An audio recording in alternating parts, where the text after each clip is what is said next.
सभी को मेरा नमस्कार। तो कैसे हैं आप सब लोग? मैं अच्छी हूँ। वेलकम है आपका मेरे चैनल मधु के ब्लॉग में। तो फ्रेंड चलिए आज सुनाती हूँ आपको फिर से एक अच्छी सी प्यारी सी कहानी। और कहानी कैसी लगी ये आप ज़रूर बताइएगा। तो चलिएगा ज़्यादा देर ना करके करते हैं आज की जो कहानी है इसको स्टार्ट। तो क्या होता है कि एक बार की बात है कि एक बढ़ई था। बढ़ई तो सभी जानते हैं जो लकड़ियों का काम करते हैं। वह दूर नयासार शहर में एक सेठ के यहाँ काम करने गया। एक दिन काम करते करते उसकी आरी टूट गई। बिना आरी के वह काम नहीं कर सकता था और वापस अपने गांव लौटना भी मुश्किल था। इसलिए वह शहर से सटे भूरासर गांव पहुंचा। इधर उधर पूछने पर उस लोहार को पता चल गया। तो पहुंच गया पूछते पूछते। वह लोहार के पास गया और बोला, भाई मेरी आरी टूट गई है, तुम मेरे लिए एक अच्छी सी आरी बना दो। किसके पास पहुंचा वो? एक लोहार के पास में। क्योंकि जब भी कोई कहीं हम बाहर काम करने के लिए जाते हैं और हमारी कोई भी चीज़ खराब हो जाती है या कुछ हो जाती है तो हमें उसको ठीक करने वाले की ज़रूरत पड़ती ही पड़ती है।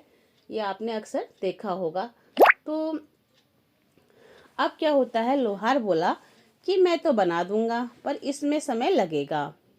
तुम कल इसी वक्त आकर मुझसे आरी ले सकते हो। अब बड़े को तो जल्दी थी। उसने कहा, भाई कुछ पैसे अधिक ले लो पर मुझे आरी अभी बना कर दे दो।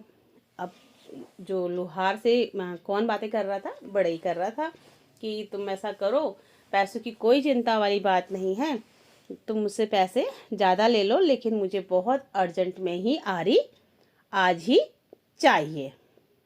तो लोहार बोला, बात पैसे की नहीं है भाई, अगर मैं इतनी जल्दबाजी में औजार बनाऊंगा तो मुझे खुद उससे संतुष्टि नहीं होगी। मैं औजार बनाने में कभी भी अपनी तरफ से कोई भी कमी नहीं रखता हूँ। लोहार ने समझाया। किसे समझाया? उसी बढ़ई को जो जिसकी आरी टूट गई थी कि मैं जो है हथियार जो है कोई भी हथियार जब मैं बनाता हूँ तो उसको बहुत सावधानी से और पूरी ईमानदारी से ही बनाता हूँ। जल्दबाजी में मैं कोई भी काम नहीं करता हूँ। बड़ा ही तैयार हो गया। अगले दिन आकर अपनी आरी ले गया। तो भाई अगले दिन तक तैयार कर दी लोहार ने और वो बड़ई जो है अपनी आरी को ले गया। आरी बहुत अच्छी बनी थी। बड़ई पहले की अपेक्षा आसानी से और पहले से बेहतर काम कर पा रहा था। जब उसने काम किया तो उसको काम करने से आरी बहुत ही अच्छी लगी और उसे संतुष्टि हुई कि ये आरी तो पहले वाली आरी से बहुत ही अच्छी है। बड़ी ने खुशी से ये सब बात अपने सेठ को भी बताई और लोहार की खूब प्रशंसा की। जब हमें कोई चीज़ अच्छे से और बेहतर दाम पे मिल जाती है तो हम उसकी तारीफ जब तक काफ़ी लोगों से ना कर लें तब तक हमें भी चैन नहीं आता। यार हम वहाँ से ये चीज़ लेकर आए थे, बहुत बढ़िया थी या ऐसी थी। और अगर ख़राब होती है तो सेम यही हमारे साथ रहता ही है कि हाँ, कि वहाँ से हम चीज़ लाए थे बिल्कुल घटिया निकली, अब हम उस दुकान पर या उस जगह पर हम नहीं जाएंगे। तो कितने पैसे? हाँ, सेठ ने आरी को करीब से देखा। किसने देखा? सेठ ने। इसके कितने पैसे लिए उस लोहार ने? सेठ ने बड़ई से पूछा। 10 रुपये। सेठ ने मन ही मन सोचा कि शहर में इतनी अच्छी आरी के तो कोई भी 30 रुपये देने को तैयार हो जाएगा। क्यों ना इस लोहार से ऐसी दर्जनों आरियां बनवाकर शहर में बेचा जाए। तो सेठ था। सेठ के मन में भाई सेठ लोग कौन होते हैं? व्यापारी होते हैं ज़्यादातर। तो उसके मन में उस आरी को देखकर व्यापार करने का मन हो गया और उसने अपने मन ही मन ये योजना बना ली। अगले दिन सेठ लोहार के पास पहुंचा और बोला, मैं तुमसे ढेर सारी आरियां बनवाऊंगा और हर आरी के 10 रुपये दूंगा, लेकिन मेरी एक शर्त है, आज के बाद तुम सिर्फ मेरे लिए काम करोगे, किसी और को आरी नहीं बनाकर बेचोगे। तो ये बात सेठ ने किससे कही? व्यापारी से। व्यापारी ने, जो व्यापारी सेठ था, किसने कही? लोहार से कही कि तुम अब आज के बाद किसी को भी आरी नहीं बेचोगे, सिर्फ मुझे ही बेचोगे। मैं आपकी शर्त नहीं मान सकता, लोहार बोला। सेठ ने सोचा कि लोहार को अधिक पैसे चाहिए। वह बोला, ठीक है, मैं तुम्हें हर आरी के 15 रुपए दूंगा। आप तो मेरी शर्त मंजूर कर लो। तो ये बात फिर व्यापारी ने लोहार को बोला। लोहार ने कहा, नहीं, मैं अभी भी आपकी शर्त नहीं मान सकता। मैं अपनी मेहनत का मूल्य खुद निर्धारित करूंगा। मैं आपके लिए काम नहीं कर सकता। मैं इस दाम से संतुष्ट हूँ। इससे ज़्यादा दाम मुझे नहीं चाहिए। तो ये बात किसने बोली? ये बात उसी मतलब लोहार ने व्यापारी से बोली। बड़े अजीब आदमी हो भाई, भला कोई आती हुई लक्ष्मी को मना करता है क्या? व्यापारी ने आश्चर्य से बोला। लोहार बोला, आप मुझे आरी लेंगे? आप मुझसे आरी लेंगे, फिर उसे दुगने दाम में गरीब खरीदारों को बेच देंगे। लेकिन मैं किसी गरीब का शोषण का माध्यम नहीं बन सकता। अगर मैं लालच करूंगा तो उसका भुगतान कई लोगों को भरना पड़ेगा। इसलिए आपका यह प्रस्ताव मैं स्वीकार नहीं कर सकता। तो सुनिए आपने कहानी कितनी, मतलब इसमें उस लोहार ने सिर्फ अपना ही भला नहीं, सभी का भला सोचा।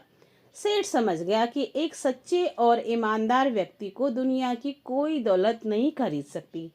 वह अपने सिद्धांतों पर अडिग रहता है। अपने हित से ऊपर उठकर और लोगों के बारे में सोचना एक महान गुण है।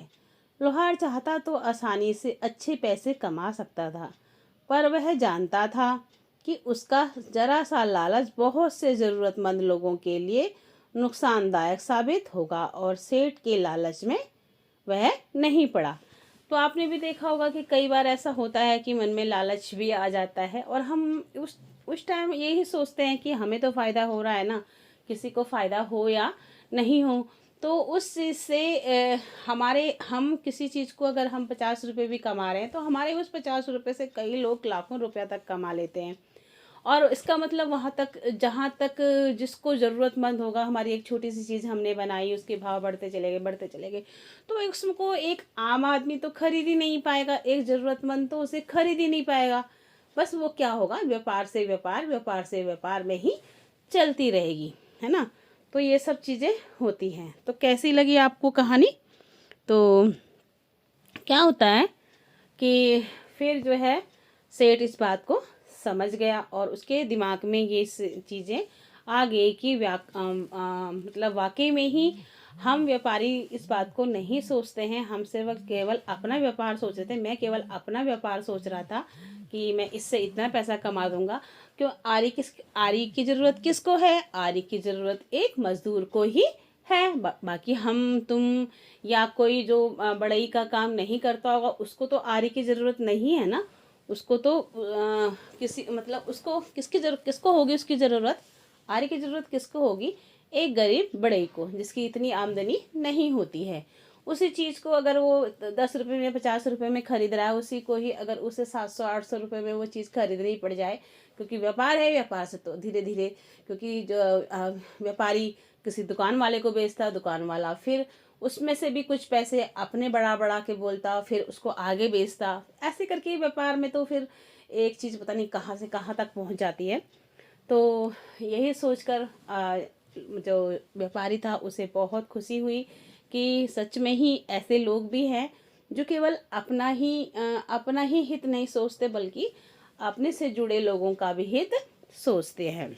दोस्तों, अगर ध्यान से देखा जाए तो लोहार की तरफ ही हम से अधिकतर लोग जानते हैं कि अब हमारा स्वार्थ की वजह से बाकी लोगों को नुकसान होता है, पर ये जानते हुए भी हम अपने फ़ायदे के लिए ही काम करते हैं। हमें इस व्यवहार को बदलना होगा। बाकी लोग क्या करते हैं, किसकी परवाह किए बगैर हमें खुद ये फैसला करना होगा कि हम अपने फ़ायदे के लिए ऐसा कोई काम नहीं करें जिससे औरों को तकलीफ़ पहुंचती है। तो कैसी लगी आपको ये कहानी? मुझे तो बहुत अच्छी लगी, इसीलिए मैंने आप लोगों के साथ इसे आज शेयर किया। और आप लोग भी बताइएगा कि आपको कैसी लगी, और जो भी मेरे चैनल पर न्यू हैं तो प्लीज़ चैनल को सब्सक्राइब कीजिएगा, सपोर्ट कीजिएगा। आप लोगों के सपोर्ट की मुझे बहुत बहुत बहुत ज़रूरत है। तो इसी के साथ करते हैं आज के कहानी को यहीं पे समाप्त, और फिर मिलते हैं कल आपसे एक नए ब्लॉग के साथ में या कोई कहानी के साथ में। इसी के साथ okay, bye bye, good day, take care friends, bye bye.